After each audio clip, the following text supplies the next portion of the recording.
Boa noite, meninas.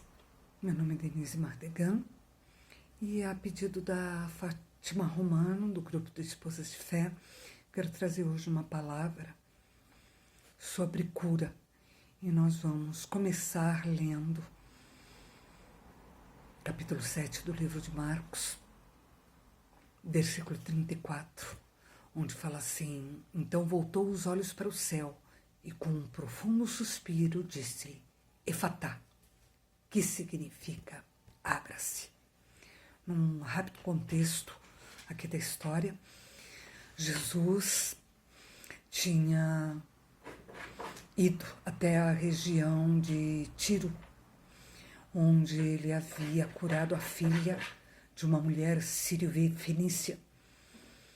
E ele teve inclusive um certo debate com ela, porque quando ela se achegou a ele pedindo a cura de sua filha, Jesus perguntou se era lícito tirar a comida das criancinhas para dar aos cães, e a mulher sírio-fenícia insistiu, dizendo que até os cães comiam das migalhas que caíam na mesa dos seus donos.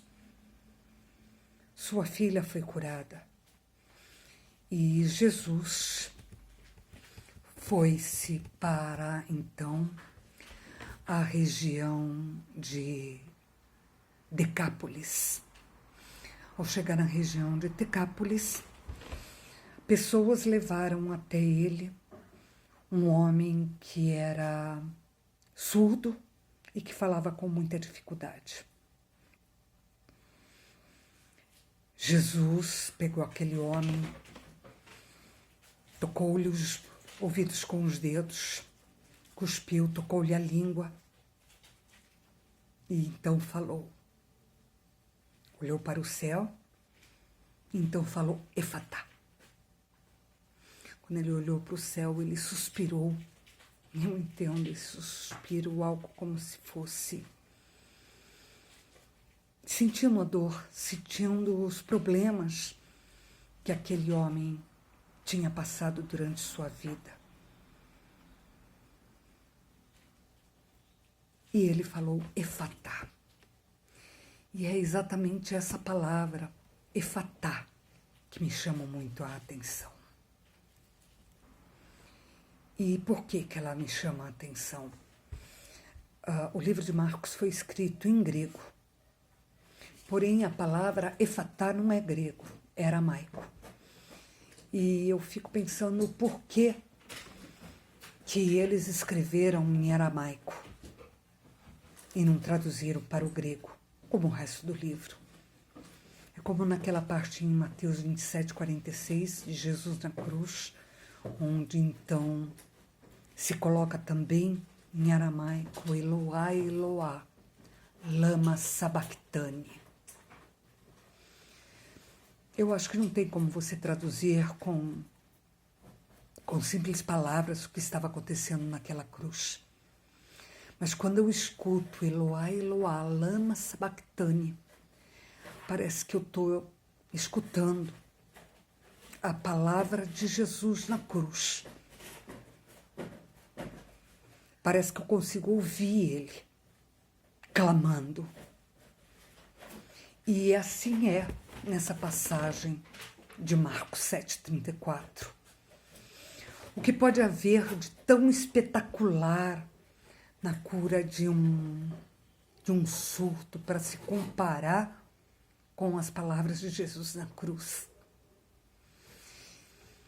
Porque entre tantas as curas que Jesus realizou, o escritor manteve o idioma em aramaico, em vez de utilizar o grego. E eu fico pensando que, assim como a palavra na cruz de Jesus é universal, Efatá também. Abra-te é uma palavra universal, porque todos nós estávamos mortos para o pecado. e éramos surdos mudos espirituais na nossa natureza. Você pode até me dizer agora, não, Denise, eu sou cristã, eu tenho uma fé incrível em Jesus, eu não estou morta em meus pecados, eu não sou surda para as palavras de Jesus. Que bom. Que bom que seja assim. E eu complemento que uma outra palavra que fala sobre isso é que a fé sem obras é morta. E que se nós estivermos surdos para essa palavra, que a fé sem obras é morta, nós estamos com nossas línguas amarradas quando a gente não proclama a palavra de Deus a todos os povos e nações e aos nossos familiares, ao nosso marido, aos nossos filhos. Assim como os judeus se negaram a ouvir Jesus, muitas vezes nós também somos propositalmente surdas quando nós nos negamos a ouvir o que ele está continuamente falando a nós. Se não for surdez, como podemos justificar a nossa constante desobediência em seguir os seus caminhos e conselhos? Até hoje, o povo judeu insiste em não aceitar Jesus como Salvador. E nós? Quantas de nós podemos afirmar com toda convicção que a gente o obedece, mesmo quando ele fala algo que a gente não quer? Muitas vezes a gente chega à Bíblia com nossos próprios pressupostos sobre como Deus deve ser, como ele deve agir, a quem ele pode curar, a quem ele deve perdoar. Muitas vezes nós chegamos à Bíblia com o nosso próprio roteiro. Muitas vezes a gente procura ler a Bíblia para que ela concorde com o que a gente já pensa. E quando a gente lê uma palavra com a qual a gente não concorda, muitas vezes nós ficamos surdos e falamos que Deus não está falando conosco. Mas não é que muitas vezes ele até se cala, mas muitas vezes a gente não consegue ouvir a voz dele. Aí a gente clama, Senhor, fale conosco. Mas quando ele fala algo que não é aquilo que a gente quer ouvir, a gente se faz de surdo. E ele então nos fala, Efatá, abra-te. A Bíblia, por si só, ela é um livro aberto, é um livro que fala conosco.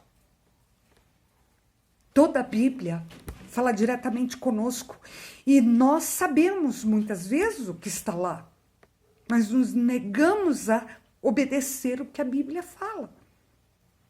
A Bíblia fala para não nos mantermos ansiosas, a gente fica ansiosa. A Bíblia fala para a gente depositar nossos problemas na cruz, a gente continua carregando o nosso fardo. A Bíblia fala para nós proclamarmos a cura. A gente não se acha muitas vezes merecedor de receber essa cura. Pois Efatá, que os nossos ouvidos se abram e que a gente saia de nosso mundinho feito de barulhos que não são a voz dele, que não são as ordenanças dele. Que não sejamos, então, apenas ouvintes, mas que sejamos também praticantes.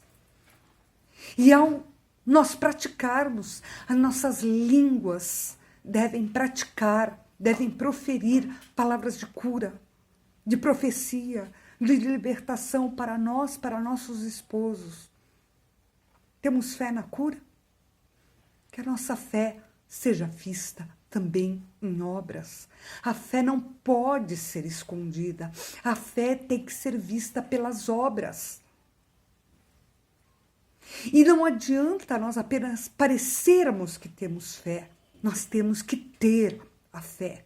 Então não adianta nós termos obras e não termos fé. Mas não adianta nós termos fé e não termos obra. A fé começa de dentro e sai para fora. O ouvido foi curado. Nos encheu de fé. A língua foi desamarrada. Passamos a proferir. Olha aqui, o surdo. Tão logo seus ouvidos foram curados, a língua se moveu e ele passou a falar imediatamente. Agora pensa comigo, sobre o que será que ele falava? Será que ele estava falando sobre a última série da Netflix? Será que ele estava falando sobre o preço do feijão? Será que ele estava falando que ele precisava urgentemente de comprar sandálias novas? Eu acho que não, sabe por quê? Porque a notícia estava se espalhando. Jesus havia falado para não comentarem, para não falar. Mas eu não vejo aquele falando com o ex-surdo. Eu vejo ele falando com a multidão, que é para eles não saírem comentando. E eu encaro que se ele falou que era para não falar para a multidão, sabe por quê? Porque a multidão só viu, ela não vivenciou. A multidão não teve seus olhos estampados, eles apenas viram. E pode ser que eles começassem a brincar de telefone sem fio. E a cada vez que contassem a história, um ponto a mais fosse acrescentado. Nós não podemos testemunhar sobre coisas que a gente não vivenciou. Se nós queremos cura, nós precisamos acreditar na cura e testemunhar a cura e entender que pode ser que a cura venha imediatamente. Pode ser que não, mas que Jesus está conosco e está trabalhando. A língua destravada, ela deve falar das coisas do Senhor. Eu fico imaginando que o surdo-mudo, naquele momento, ele começou a proferir louvores a Deus e saiu testemunhando.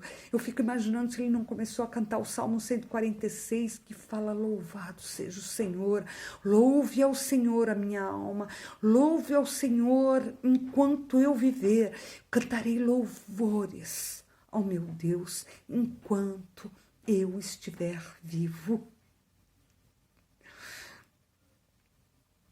Louvar ao Senhor pelas grandes coisas que Ele tem feito. Louvar ao Senhor pelas grandes coisas que Ele ainda há de fazer. Que todos possam ver em nós as maravilhas que o Senhor já fez, está fazendo e ainda irá fazer. Que as nossas línguas sejam desamarradas e profiram palavras de cura, palavras de bênção e não palavras de maldição. Que nós possamos impor as nossas mãos aos nossos cônjuges e clamarmos pela cura e agradecermos a cura e confiarmos e demonstrar esta confiança plena em nosso Senhor Jesus Cristo, como aquele que fala para todas nós: Efatá, abra-te, em nome de Jesus. Amém.